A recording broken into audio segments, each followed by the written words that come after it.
Welcome back to Turning the Corner. I'm Chet Curtis, back again with Paul Grogan, President and CEO of the Boston Foundation. In this half hour, our focus is on workforce development. What does it take to train and retrain adults so they can be productive members of the workforce? Where do we fall short? What can we do better? Joining us now are Gerald Chertavian, founder and CEO of Year Up, a one-year intensive training program for urban young adults aged 18 to 24. Carlene Desiree is the executive director of the Association of Haitian Women in Boston, which provides job training for low-income Haitian women. And Paul Harrington, a workforce economist at Northeastern University and co-chair of Governor-elect Deval Patrick's Workforce Transition Team. Welcome to you all. Paul, get us started here. Well, the talent pool has to be formed from many places, and the conventional education system is one of them, but workforce development, job training has to be another. And this is not an area where America has been very strong traditionally. My own view about why that's so is that we've had labor surpluses for much of our history. But now we're moving into an era, and we're already there, really, in New England, of labor shortages, and it's going to make workforce a lot more important. Happily, I think these kinds of new pressures are creating innovation in workforce, and certainly a great program like Year Up is an example of the best in workforce innovation that's starting to happen here, and we're going to need it. You know, let me ask you to give us the Reader's Digest version of Year Up. It's a unique program, and I think it would be useful for our audience to learn something about it. Sure. Thank you, Chet. What Year Up is a one-year intensive training program for low-income 18 to 24-year-olds who have a GED or a high school diploma but haven't yet connected into a mainstream livable wage job, nor have they connected into post-secondary education.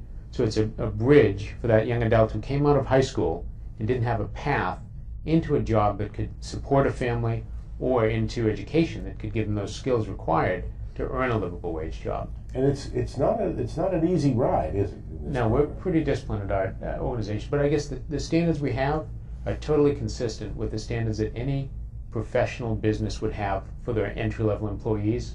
So we're really creating those knowledge workers for tomorrow, where you have to show up on time, you have to have a good attitude, you have to be able to solve problems, to work well with others. So we enforce that type of attitude and behavior within the school systems that we have within our program, such that a student can transition easily to a Fidelity or a State Street or a Partners Healthcare and perform well. How many individuals are in the program now? We'll serve in Boston alone about 210 individuals this year, and across our network about 500 young adults. And Kylie, tell us what's going on in your organization.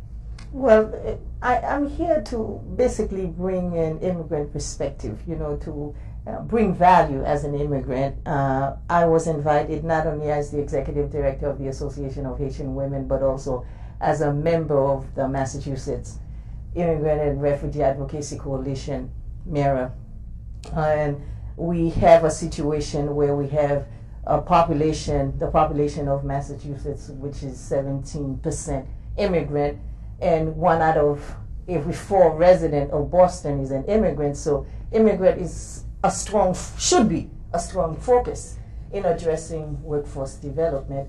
However, we have a situation in a lot of these different ethnic immigrant populations, where there are a lot of different problems surfacing. We're not only mentioning ESL. ESL is a major problem. English as a second language. We have long waiting lists, as mentioned earlier in the report that started the segment. We have a situation where there's a big gap. You have ESL up to the 3rd level, 4th level, and then there are 2 to 3 levels that are missing within the various community organizations, community services, adult education centers, and then you go to higher education, which is a much higher level. So you have 3 levels that are not being covered, whether it be at the community centers, etc. So in addition, you have a situation where a lot of the supporting services are not being given to the various immigrant populations. You talk about training, retraining, in terms of value added from the immigrant population. You have a lot of talented immigrant folks, whether it be people from Bosnia, people from Haiti, people from Ecuador, people from Botswana. you have a situation where a high percentage of these immigrant folks cannot really transfer their skills. Okay, hold on 1 second. Let me get Paul Harrington involved. Is English as a second language, is it the lack of an ability to communicate in English the most serious problem, or is it more than that? The sine qua non for success in any economy, including Massachusetts, are reading, writing, and mathematics skills. If you don't have those fundamental basic skills, there's very little to build on. And so that's why, you know, Maud Fennell's earlier segment was so important, that we've got about a third of our labor force here just doesn't have those fundamental labor market skills that are really essential to move forward. So having a strong system that can deliver those skills and then transition those skills into the job market, make them work, that's what we've got to put in place. Which makes a good point. There are hundreds of thousands of immigrants who come here. Some of them have terrific skills, but yet can't be assimilated into the economy. Language is certainly one barrier. But I think we need a mindset change here again, that immigration is a fundamental strength. It's really the salvation of Massachusetts if we do the right things, because as Professor Harrington and others have pointed out in their research, it's really the only source of labor force growth that we're getting. The problem is skill and language deficiencies.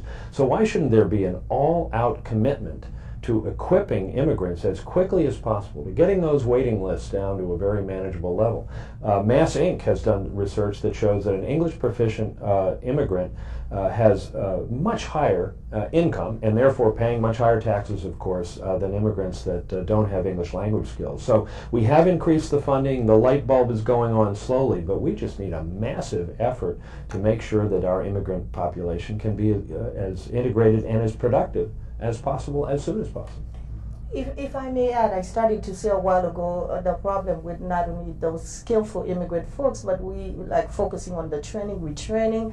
But you have a situation where some of the private industries are doing some of this retraining or making it a little bit easier for the skillful, the talented immigrant folks to be able to transition into professional positions here. We know a few, whether it be Bunker Hill right now in some of the nursing programs, and Boston University does it a little bit with the social work school. But there's a higher need for the city of Boston, the state of Massachusetts, to focus on these things. But in addition, we're talking about the necessary job trainings. I think it's key to really have an overall strategic plan that connects workforce development with education and economic development. So you have, we must have a comprehensive plan in addressing some of these needs. Sure. Go ahead, Joe. And that disconnect we see quite often, where you have a lot of community-based initiatives trying to train folks to be productive, but they're not listening or asking employers, what do they need? What are the skills you need? How are those skills changing? What skills do you not only need today, but what do you need tomorrow? So there's a lack of, many cases, understanding from the community side of what does a large corporation need, because they're going to hire people who are going to fill their needs, help them to be successful and productive. I do believe if corporations felt they had that from our community, they would get increasingly interested in saying, we want to reach into that community deeply and find all of those talented individuals and help bring them aboard. So those, typically the corporations and the community haven't worked that closely together. One of the things we really need to change in Massachusetts. Is there a reluctance on the part of the corporations to get involved in that fashion? I don't think at all, Chet. I think what Paul said earlier in the earlier segment about this, thinking about things as a pipeline, has some merit to it. And that when we think about labor shortages in Massachusetts, they're mostly at the high end of the labor market. They're in the health fields, nursing, many of the medical technology jobs, and also in science, engineering, and information technology. So a lot of the really big labor shortage problems we have are at the post-secondary level. Where a lot of our unskilled workforce are, though, there are pretty substantial deficiencies in their academic proficiency around reading, writing, and math.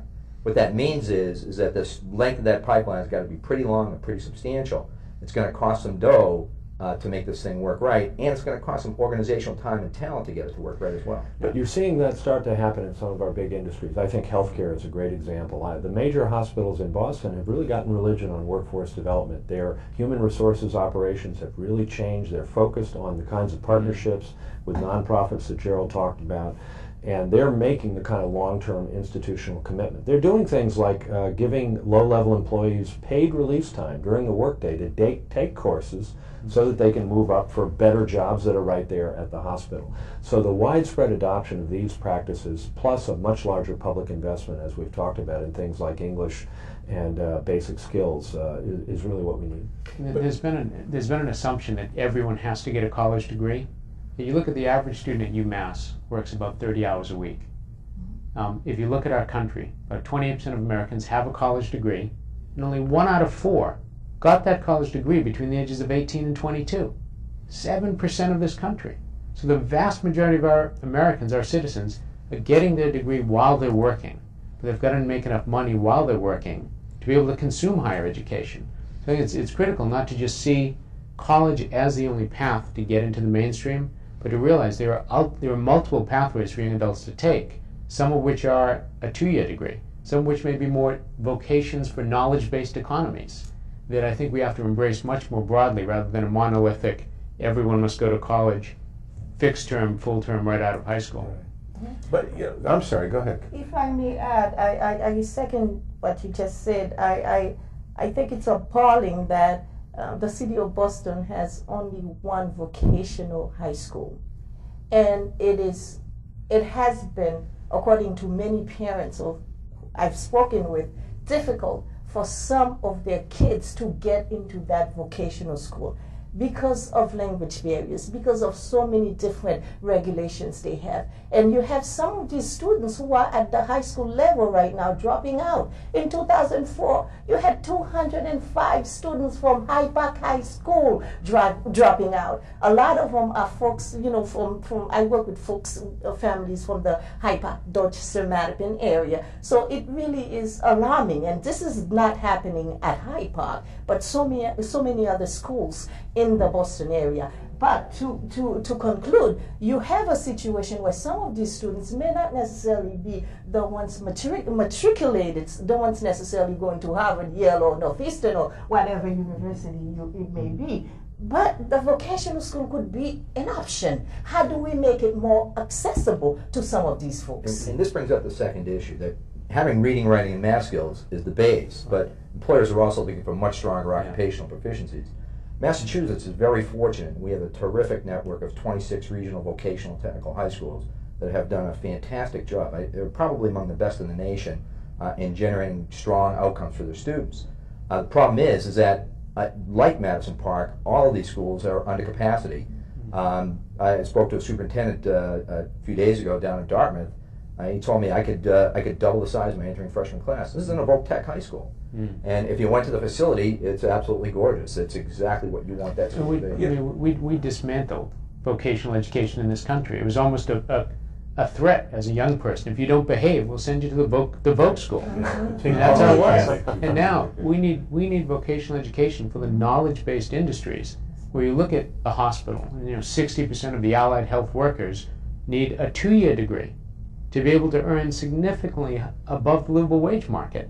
So really understanding what those vocations are, what employers need, and how we're going to have to adapt to our educational and workforce systems, we've just got to embrace here. And we haven't mentioned the community colleges, and that's a very important piece of this. A third of the kids who are in college in Massachusetts are in our community colleges. The data that exists, suggests that we have some real problems in terms of the performance of our community college, very low graduation rates, and that's a critical piece of the puzzle that is going to need to get some sustained attention. Well, I don't really know. I mean, one suggestion, other parts of the country really manage their community colleges as a system. Ours are all independent. They have differing missions. No one's really quite clear what they're supposed to be doing.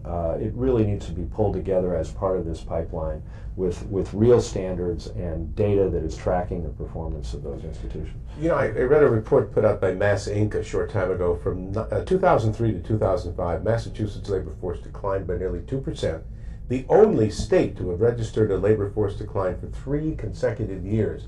All the time, the nation's labor force was expanding by over 3%. Right. He's the expert. I think this is a pretty straightforward story. If you take a look over the same period of time, Massachusetts has 140,000 fewer wage and salary jobs. I know housing plays some role in this, but if an economy doesn't generate wage and salary employment opportunities, people go elsewhere to find them. If you go over the last 1988 to 2005, Chet, the United States generated 26 million jobs. Massachusetts generated 40,000 over the same period of time. We have not done a good job creating our employment opportunities. That's why, to your point, Colleen, trying to figure out how to link economic development, education, training, and workforce development is really the fundamental strategy the state's got to undertake. Job creation is the answer to keep young people in the state. Well, we talked about this a little bit in the first segment. Job creation is surely important, but affordability of housing and the quality of life issues are just as important, but yet perhaps much more difficult to grasp, to put your arms around. And that's why we've got to go after the jobs issue first. Let's get that low-hanging fruit and figure out a strategy to create these jobs, and then that would put us in a better financial situation to start trying to resolve some of these housing and other issues. It's affordability of housing, it's affordability of education. I mean, just 20 years ago, Pell Grants, the major way that low-income individuals finance a college degree, financed 80% of a college, of the cost of a college education. It's now down below 40% of trying to afford to get your way through college. I mean, there's affordability on a few different issues that folks need to address. Go ahead, Carly. I must admit, in regards to accessing job training programs, which is really key for Massachusetts in regards to workforce development, we also have a situation where it's not just about job training. Like when you look at the immigrant population, housing is a major problem.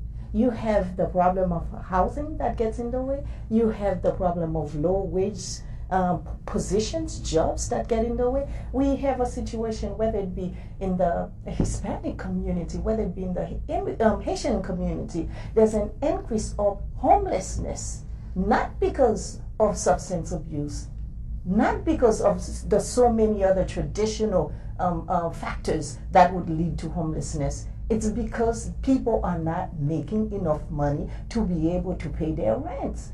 And a lot of the job training programs, you cannot even stay in them unless you have a stable home. You have an address to give them. So there are a lot of other factors that come into play. It's not like I think the other gentleman, the man who's the president of Wheaton College, I believe, he mentioned having the flexibility, looking at things more holistically. There are a lot of different components that we must look at in thinking about how do we really do effective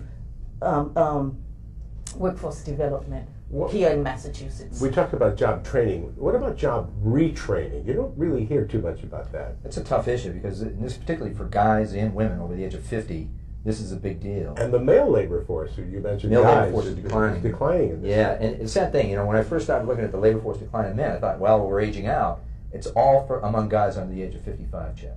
And we're getting this very rapid decline in labor force attachment of these guys, particularly people that have high school degrees or less. And what we're seeing happen is we lose those manufacturing, lower-end service jobs. These guys are just pulling out of the job market at very high rates. And this is not only an economic issue, this is a social issue as well. And trying to figure out how to get these guys retrained, as Paul mentioned, trying to figure out how to reorganize the community college system to do a better job retraining some of these guys, and getting rapid response through some organized labor initiatives and through the workforce system itself, I think makes a lot of sense. This is a pretty big problem in this state. We're still losing jobs. We need to figure out how to turn this around. Is this decline in the male labor force unique to Massachusetts? No, this is a U.S. phenomenon. It's a little bit bigger here. But this is a phenomenon as we've changed the industrial and occupational structure of the American economy. What that has meant is we've had this pretty substantial decline in male, particularly native-born male labor force attachment.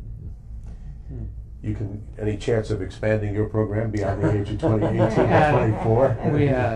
We certainly would at some point look at it. I mean, the youth, if you look at disconnected young adults, it's about 1 out of 6 young adults in this country between the ages of 18 and 24 are out of school, out of work, and don't have more than a high school degree. So that's 15% of our entire 18 to 24-year-old population. Is a very unique period where you're still learning a lot of the attitudinal and behavioral characteristics you'll need to be successful in the labor force. So we've focused very heavily on that young adult market because the needs are particular to that market versus someone who may be 40 or 50 and is in a retraining mode of operation. Gerald, how do you select individuals for your program? we work with at-risk young adults. So our students have had some challenges. It could have been past homelessness. It could have had perhaps a parent who's been incarcerated. They may be a parent themselves. But we look for someone who is motivated. So they've made that decision that they want to get in the game. And we have a dress code, so they show up dressed well, with a good attitude, and we really enforce all those things to see who has the motivation required to now transition into a good job. So it's looking for motivation, but also looking for someone who needs what we can offer them. And the good news is major employers are snapping up your graduates as soon as they're... It's unreal. We'll place 50-odd young adults this year with State Street Bank. And now State Street has been a wonderful employer, absolutely enlightened about workforce, and saying we want to grow our talented workforce. Now, the students we work with, Chet, are 95% of color. They're 100% low income. Now, State Street Bank is saying behind every one of those apprentices, we're going to try to hire them if they do well as the apprentices. I think companies are starting to realize, and the leadership is starting to realize, we really want to engage populations that we haven't engaged in the past. And really say, who's talented in our community, and how do we access that talent? And I feel there's a responsibility for our businesses at that leadership level to continue to do this. All right, just as we did in the first segment, before we go, we'd like to get a final thought from each of our panelists on what is the most important priority from your perspective for workforce development in Massachusetts, Professor? I think I'm with Gerald. The group I go after, these 16 to 24-year-old young guys, young women, who are disconnected from the state labor force. And to try and, when you're that age, you want to see that kid doing both of those things. You want to see him in school and in work. When you've got, in some of our communities, substantially higher shares of disconnected kids, we need to figure out how to use the vocational technical system, the community college system, adult basic ed programs, programs like Gerald's to get these kids re-engaged. That's where the state's going to grow. Well, as I said before, I certainly second that thought, but I think we've got to realize that immigrants are our salvation in terms of our workforce, and we've got to make the kind of massive commitment to equip them to be productive as soon as possible. Geraldine. I think it's important to really make job training accessible. I think it's important to address some of the gaps in the ESL classes. I also think it's important to look at various issues, supportive issues, to ensure that the education there's a long continuum, really investing in the in humans. And I also believe there must be an overall strategic plan connecting workforce development with education and economic development. What is the number for those waiting for English as second language courses? 18,000 in Boston alone. That's right. That's a statewide number. That's a statewide 18,000. number. Okay, 18,000 statewide. Yeah. Gerald, your final thoughts? What I'd like to see is a system that rewarded results rather than efforts. So we have a lot of funding and programs trying to train people, trying to put people through programs. I'd like to say take all that money and give it to people who are producing results, people who are getting jobs. So shift the funding of workforce development to be based on results rather than efforts. You made that point a little earlier, that people are rewarded for signing up people for their program. Sure. Community colleges are paid for matriculating and enrolling students rather than graduating students. So if I was in workforce development or a community college, to get paid to produce a result, much like every business we see today, I think would radically start to change the way people think about where they put their efforts and what they're going to be held accountable for. There'd be a novel approach. Sure would. I think that Paul's earlier point, I think as well, in order to do this, you just have to know how to manage these things. That's keeping tabs of these programs, figuring out who's graduating, where they're going to work, what the wages are. That's the way to manage this thing to get the outcomes we need for these kids and adults. All right, thank you all. You've given us a lot to think about. Thanks for joining us for Turn the Corner. I'm Chet Curtis with Paul Grogan of the Boston Foundation. Our series will continue January 31st, when we'll talk about housing and infrastructure. Good night.